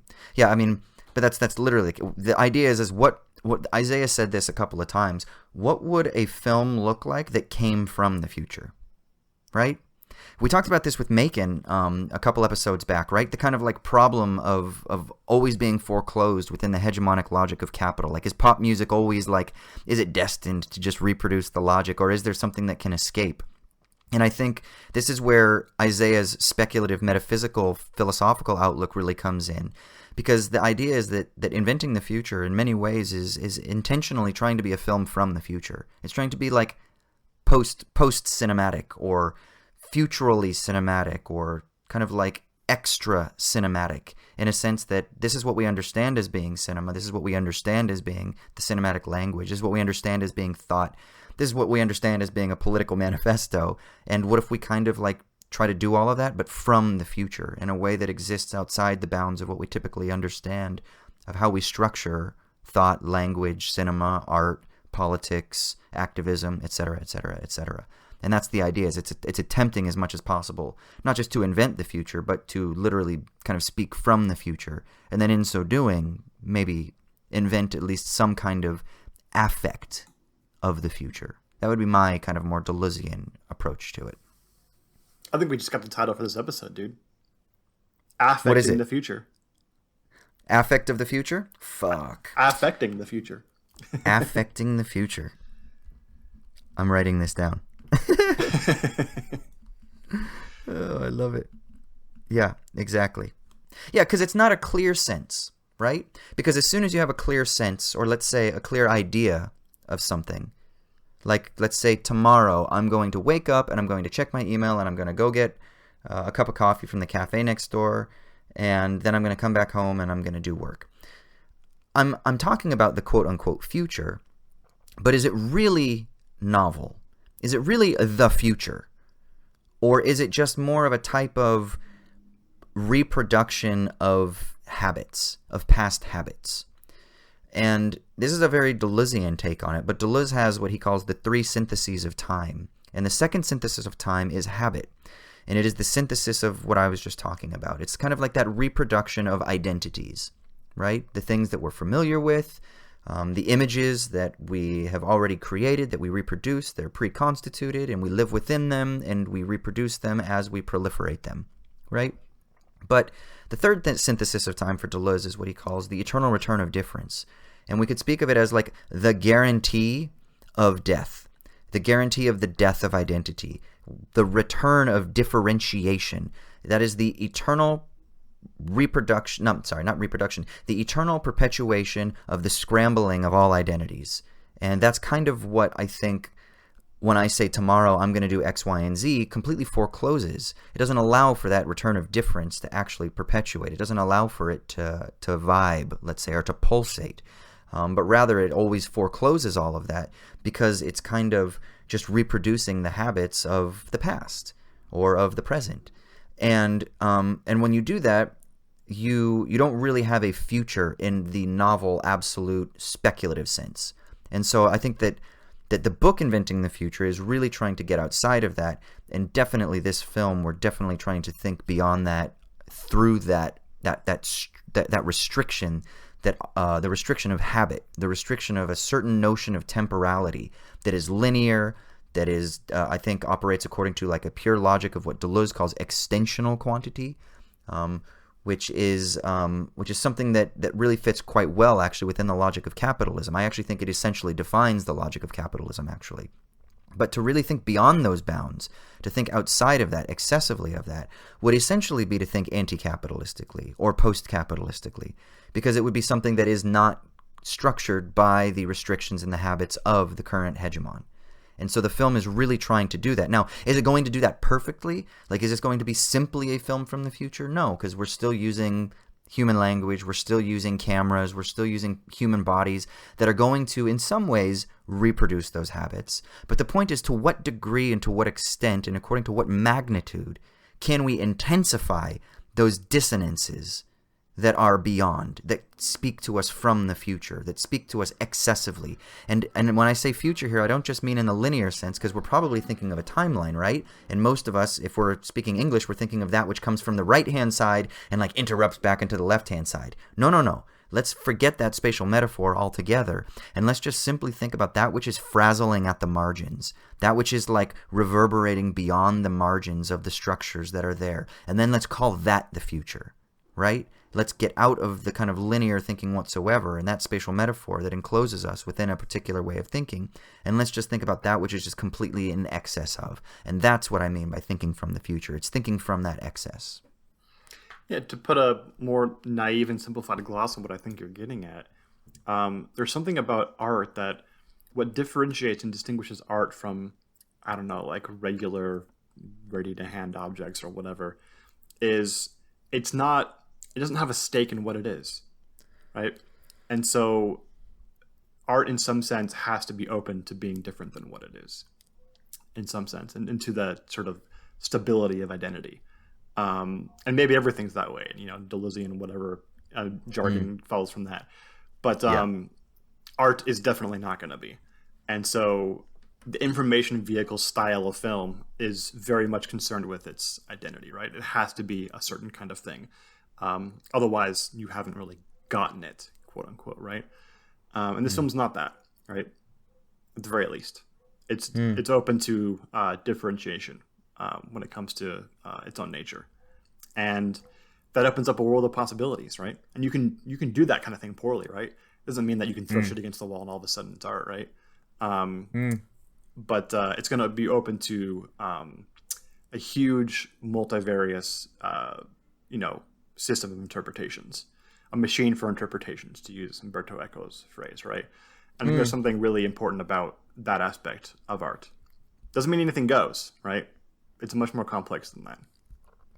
Yeah, and it doesn't mean anything goes, and that's why there are still formal conditions within which the cinematic language still operates, even if it is very experimental and avant-garde. It's like small nudges beyond it, but you're still formally conditioned by a certain type of set of resources or tools that you have to operate according to or alongside or from.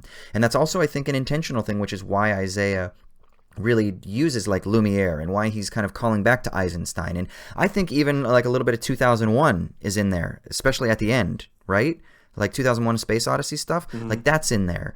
I think you can see. So there's Kubrick. I think you even get like some Spielberg in there when you really pay attention to some of this, So I think that he's not like shitting on art. He's not saying that there is no respect to the cinematic tradition. It's just that in what way do we orient ourselves to that tradition and then within that tradition moving forward? You know what would be really fun to do? To do like a director's/producer's cut. Or a commentary. Oh, yeah. That would be kind of fun, huh? Not like where we like just sit down and bullshit? Yeah, not to explain the film, right? That's obviously not the point. But just to like document a reaction to the film. That's actually a really fun idea. I would personally get a lot out of that. So I'm going to schedule a Zoom meeting. I mean, one of the things we are hoping to do is we are hoping to organize a bunch of events. And, you know, we're doing a soft launch for this. Originally, the film, we were hoping that it would premiere at, like, the Berlin Film Festival. The programmers there really wanted it. And then we have a bunch of other festivals in mind. And then, of course, the pandemic hits and all the festivals are either postponed or closed. And so we kind of scrambled to shift our very own thinking about how we were going to roll this film out initially. It'll still play the festival circuit, and it'll still kind of do other things, and it'll play in theaters and things like that if theaters ever open back up again. But what we really want to do is we want to kind of like slowly build this through just like a set of networks of events where people can talk about it online. That's why the film is released online, so it's free on YouTube. People can go check that out. You can just Google or YouTube "Inventing the Future," the film. And then the file itself has been released, which is something that no filmmaker ever does. And it is funny because it's literally, he's just like giving people this film. And one of the things we were just talking about the other day, he's like, how cool would it be if people actually take like screen caps or they take like little segments of it and they start remixing a film that is already kind of thought to be just very montagey and kind of a remix itself, right? And I'm like, yeah, that'd be fucking awesome, right? That people can actually have access to the original file itself and start playing with it and doing what they want with it.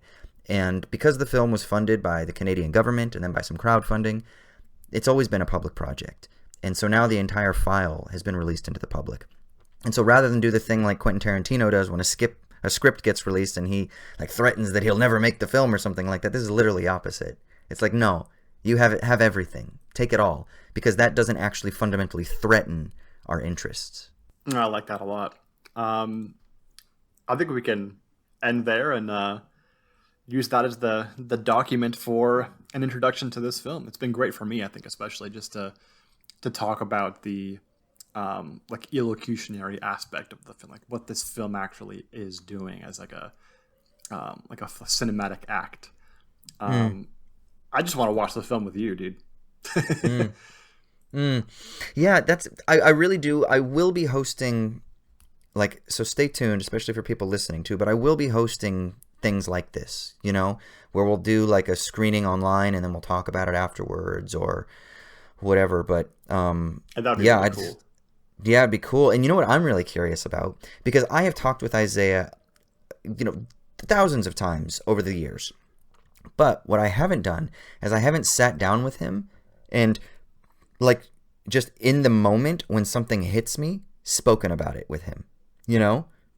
Or, like, just to even say, like, whenever I see that little boy at the very beginning that goes from crying to smiling, just to, like, let my smile shine and be like, I just always fucking smile at that part. I love that part so much. Just to say that, just to have that kind of moment with him. And I'd be very curious, like, what affects him when he's watching this film. And I have a very kind of, like, Deleuzian take on certain things. Whereas he has maybe a little bit more of kind of like a mathematical, Badiouian, maybe more of a kind of like, I don't even know what it would be, but like maybe a little bit more of a Hegelian take on things. And so it'd be really interesting to say like why this hits me in a particular way, why it hits him in a particular way. I love that idea of the producer-director commentary because I think it would be really fun for us to just like, because it would be a nice kind of productive dialogue between the two of us as well, you know? Yeah, I mean, it itself would be a discussion worth having rather than just purely a reaction to a film. Yeah, totally. That's cool. Well, I mean, I'm glad that we were able to do this because it's hard. Like when you said you loved the film at the beginning, it's always hard for me because I just don't know what I believe about anything that I produce, you know? Or anything in general. Or just anything in general. But I had a friend hit me up, Jared from Wisecrack, sent me a message, and he's like, bro, he's like, you released a film and a book all within the span of a year. And I was like, fuck, I guess I did, didn't I? Yeah, dude. And I was like, that. He's like, you should be so proud. And I don't mean this in like a bad way. I was like, but I'm not. Like I haven't been, you know? And I told him, I said, it's just hard, I guess, to stop and take stock. And I think part of it is because I have to keep fucking moving so fast with other projects, and I've got all these things. And, one of the things I really want to do is I actually do want to kind of like pause over the coming months here and just take stock of 4 years culminating in this film. And then, of course, the book is great too, but like just so much thought and time and expectation and hopes and things like that have culminated in this film. And I haven't been able to really talk about it in depth with anybody. Like Isaiah and I talk all the time, but I haven't really been able to talk about the film. And I kind of want to talk about the film. I want to enjoy it more, you know? And I feel like I haven't been able to, like the night that we released it, I think I told you maybe, but like I cried when it released because I took a moment and I was like, fuck, this 4 years, it's amazing. But like to really just sit in the release of this film and engage in its reception is something that I wanted when we first started making the film, and I think that I really crave now that the film is out too. So I really look forward to like the rest of this year being able to continue to talk about it, and then even in the coming years be able to talk about it in all kinds of areas for them. So I'm stoked for that. So I'm stoked that you wanted to talk about it on the podcast. That's great. It makes me happy. Yeah, it was great. I think I got a lot out of this experience, and I'm looking forward to going back, and I'm looking at it again with fresh eyes, having thought about all these things. I think, especially for someone who's not as familiar with the avant-garde sort of arena of filmmaking, talking a bit about this stuff first, I think is going to give a huge, be very beneficial towards the experience of the film. So I know earlier I said to watch the film first, then listen to this, but you can do it in any order. Just do whatever the fuck you want. But if they stopped before and they got to this point in the podcast, it's too late now. They've already watched it. You should have known not to trust me, right? I don't know what I'm talking about. You know what's going to be great, too? The next time I'm in LA, once they allow us to travel again, maybe you and I can just have some beers and sit down and watch it. That would be kind of fun. That would be great, dude. I know. Date. Let's do it. Sweet, man. Well, let's go ahead and wrap that up there, yeah? Yeah.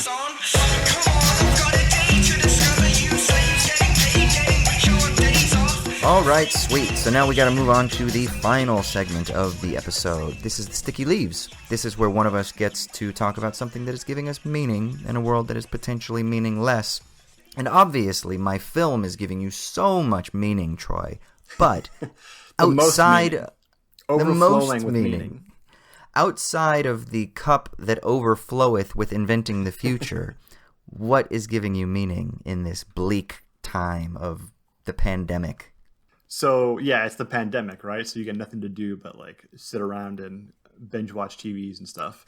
Although I haven't really been doing that. Kind of been doing the exact same media consumption as normal, just because work is there's so much more work to do, given that every conversation you would have during the day is now an email, which takes 5 times as long. Yeah. I don't know about you, but I'm one of those people who, like, always pads their emails with way too much information than is necessary. Totally. I just can't cut stuff. Like, this is necessary information. Person has to have it. Yep. Let alone the fact that students are like freaking out and don't know what to do, which is very understandable. Yeah, normally you get 10, 15 minutes maybe of questions after class where students are walking with you. Sometimes you'll get into a discussion, but now it's like every day I get like a flood of emails or questions or whatever, and it's not just from them, it's also from the admin and from other lecturers or from other tutors or just from like the vice chancellor of the university constantly updating us. It's too much, man. It is too much. It's way too much, and I can't even imagine what it must be like for students who are.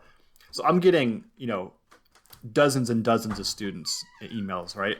But then it's mostly the same answers over and over again, right? So I can kind of just sort of memorize what I'm going to say, and it just kind of, I don't have to think about things very hard, right? There's not like cognitive labor going into those responses. But for the students, they're getting it from maybe 4 or 5 different sources, plus administration, plus whatever that's happening with their families, right? That's just, I don't know how the students are making it, right? It's just cognitive overload with new stuff. I do not envy my students at all, and I feel really bad for them that this is how they're ending their semester. But anyway, my sticky leaves for this week is, I'll keep this short here since we're going kind of long. I just finished watching this week the HBO show Succession. So I think this is a brilliant series. I know a lot of people that I talk to love it because it's extremely melodramatic, right? And a lot of people hated it because they thought the characters were all despicable, and so they didn't have anybody to root for. Right? I think even Pete Buttigieg was asked if he watched Succession. He said he tried, but he thought everyone was kind of despicable, and he had no one to root for, so he stopped watching it. And I totally get that. The first 3 episodes of the series, I was like, I'm not enjoying this at all. Like it's well made. The creator of the show, Jesse Armstrong, is someone who I have immense respect for. He's the guy who did Peep Show. You watched Peep Show, right? Oh yeah, I know Peep Show.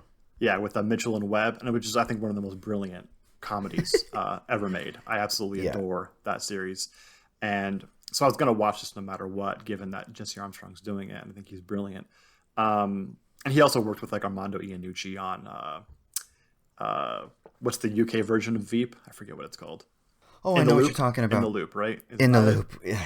Yeah. Is that the one you're thinking? The one that had fucking Doctor Who in it? Yeah.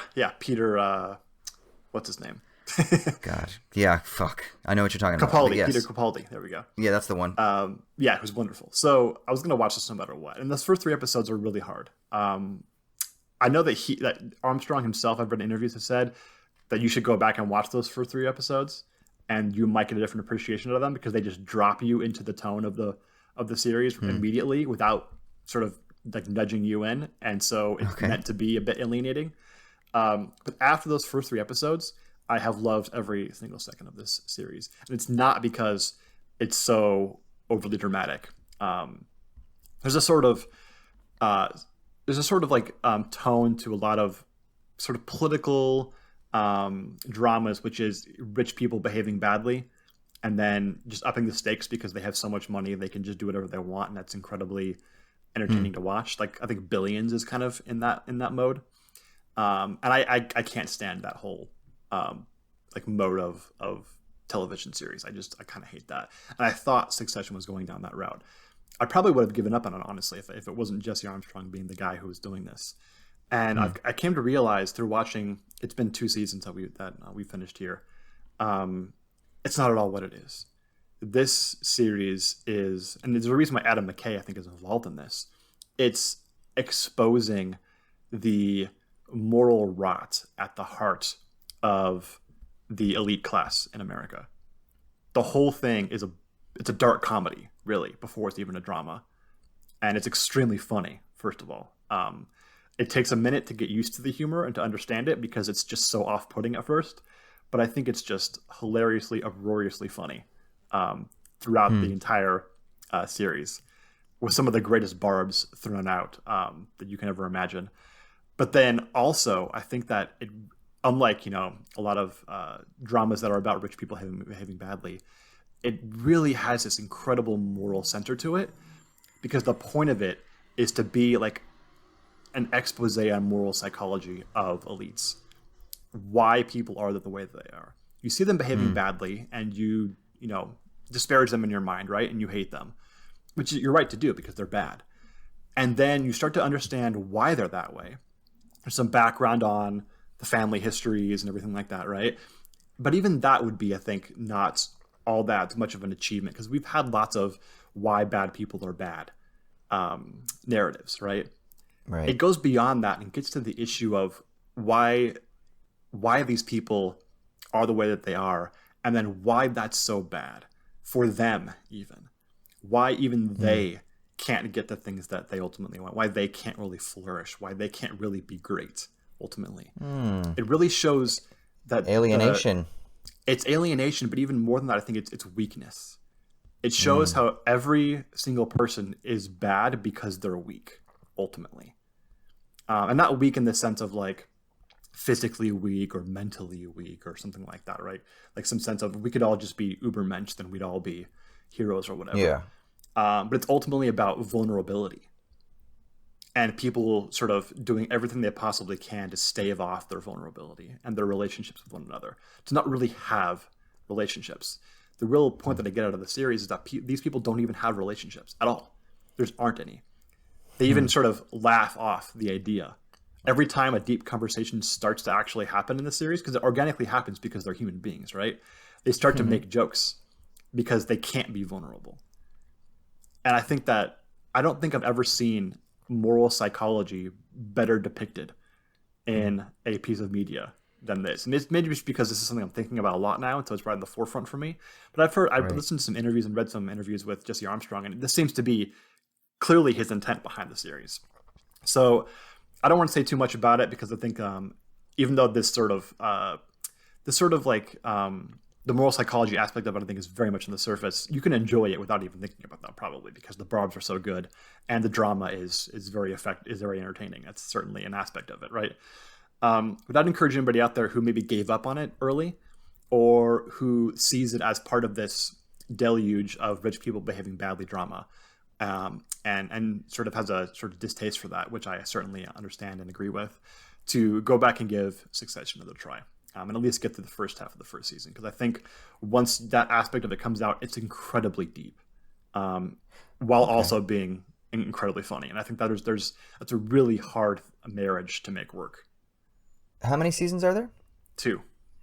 See, I feel like there was a moment when everyone was talking about this, and I kind of just turned it off because I think I just assumed it was rich people behaving badly. Mm-hmm. And not that I can enjoy those kinds of shows, but I think it didn't like whatever it was, it didn't attract me. It didn't grab me, you know?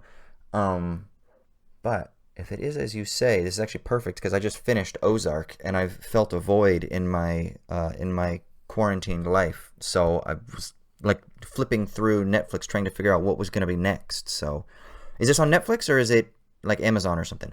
It's HBO. Okay. But you can find it. You're in Australia. The law I can't have my find you. ways. I have my ways. Okay. Yeah. No, that's cool. Did you watch Ozark?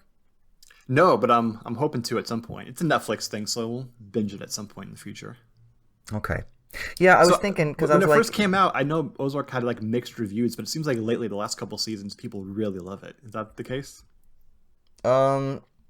I don't remember the first season that well. I completely forgot that I didn't even watch the second season, but the third season just came out and everyone was talking about it. But then I watched the recap at the beginning of the second season. I was like, fuck, I don't remember any of this, but it was a really nice recap. And then I was like, oh yeah. And so all I remember from the first season was that it kind of crescendoed towards the end and it held my attention. I really like Jason Bateman and Laura Linney as well. But there are a couple other actors that are these like kind of younger actors that I think were terrific, that were really great, and they really kind of come into their own towards the end of the first season and then really into the second season. But when I watched the recap, it reminded me that just kind of the positive experience I had of the first season. But that's really all I can say about it because I don't really remember the experience because it was a while ago, and I just didn't watch the second season until now. And then I just binged both the second and third season over the past couple weeks. So, and I think it's fucking excellent. But there's just something interesting in it, you know, because I can't escape the ghost of my father judging me all the time. So I am watching fucking Ozark thinking, like, what would someone like my dad or like someone that's really conservative think about how these bad people are the heroes? You know, they're the anti-heroes. And that there is something so interesting about presenting these complex human beings who are thrown into maybe impossible situations, and situations that they themselves are complicit in, that they have made stupid choices, or they've made choices that were necessary for survival, or they made greedy choices, or selfish choices, or sometimes they did make a really kind of like a lovely choice. And so you kind of just get thrown into these complex moral quagmires. And it's really fascinating. I kind of tweeted out, you know, like Breaking Bad could walk so that Ozark could run. And I don't really, gets kind of like a disservice to Breaking Bad because I don't think Breaking Bad was walking. But my point is that it was like the first show that I really got into that had a guy that was a teacher who was a kind of upstanding citizen who then turns and he breaks bad. And it's kind of like, what happens to the person who lives in your suburban street when you get behind the facade and you find out who they really are? And as somebody who grew up in the suburbs, when we would hear stories about this really rich family whose father then gets arrested because he's actually not in real estate, but he's one of the biggest cocaine traffickers in California, which is a true story, which happened to us. Then you start to like for me, I'm like, fuck, who are these people, right? And I find it so fascinating that people are not what they're presenting as their role that they're playing in society. Chemistry teacher or accountant in the case of Ozark, or politician or whatever, but that there's layers and there's stuff back there, and getting into that stuff without coming at it from like a dogmatic judgmental position is so interesting for me. So I feel like Succession is almost like that, but maybe even more dirty. Yeah, I mean, I think Breaking Bad is the ultimate TV show about morality. It's almost too much so, because it's not only about morality, but it's even about like karma, which sort of has like a teleological aspect to it, which is great, I think, for film and for narrative, but it's not accurate. But yeah, I think Vince Gilligan even talked about this, that he thinks that the entire series was about it's like a moral drama ultimately, and the revealing of someone's like inner moral self being revealed through circumstances. And that's what compelled me so much about Breaking Bad, and about its sequel, Better Call Saul, which is also, I think, incredible. And Succession's a very different take on it, right? But I think it's getting into similar issues. I don't think it's any surprise that all these dramas, the really great dramas of our time, I think, are really ultimately about these deep-seated moral issues, and how people are shaped by society and by capitalism, and even the age-old things like suffering and death and sickness. It's coming back to the fore, because I don't think you can look at contemporary society and say there's not a moral dimension to it. Maybe in the 90s, morality was, old hat and no one cared about it anymore. But I think today it's at the forefront of everything. Yeah, I mean, that's kind of what I meant when I was talking about my dad, is that I always have that moral compass. And so when I'm watching it, I can almost hear my dad's voice saying, oh, but this show is advocating for an immoral position.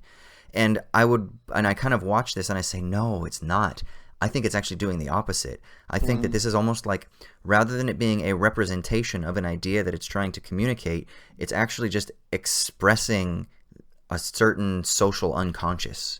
And that expression isn't a moral like valorization, but is actually much more of like a problematic exploration of the human condition that itself is dirty and convoluted, and that runs up into these kind of moral contradictions. And that's what I think is so interesting about these shows, because I think that they fundamentally jar in the minds of the dogmatic position. And that's kind of what really excites me. And that's why I think I felt like a little bit of a lack after I watched Ozark, which gets me excited now to watch Succession, because I want to be in that space a lot of times. I don't know, there's actually something like really, in a weird way, it's kind of comforting, because I can see it playing out like, maybe it's that cathartic, that like ancient Greek cathartic theory of tragedy, because it's playing out there, and there's almost like a logic of confession, even, we could say, because it's being externalized, and so it's no longer just purely in me, that I don't have to just deal alone with my demons, but it's there, and I can see it, and it helps me kind of manage them a little bit through exploring them. Do you think so? Oh, I absolutely think Succession's a Greek tragedy, first of all. And then second of all, I love this idea of confession as being kind of a formal aspect of a narrative. That's exactly, I think, what it is. I haven't thought about that, but that's perfect. And and may not even be intentional confession, but it's sort of confession in the sense of the sort of exposing of what's underneath, right, of what's been hidden. Yeah. Which is great, and also in the sense in which confession is purifying and freeing. That's part of it too. I think it's all those things are revolving around there, and it's a common thing today for good reason. And I love the idea that you're talking about that there's not only one way that a narrative can be about morality, right? There's like this kind of Protestant Christian notion that the only way art can be sort of morally valuable is if it's quote unquote to the glory of God, like the sense in which Bach like wrote fugues to the glory of God or whatever, right? Which is it's such a limited and narrow way of conceiving art, right? There's so many different ways that you can make or create something that's sort of ultimate intrinsic value. and even to be about something that's of moral value or about morality and as a specific sort of theme. And you can do it in many ways. One way is to like be Mr. Rogers, but that's only one way of doing it, right?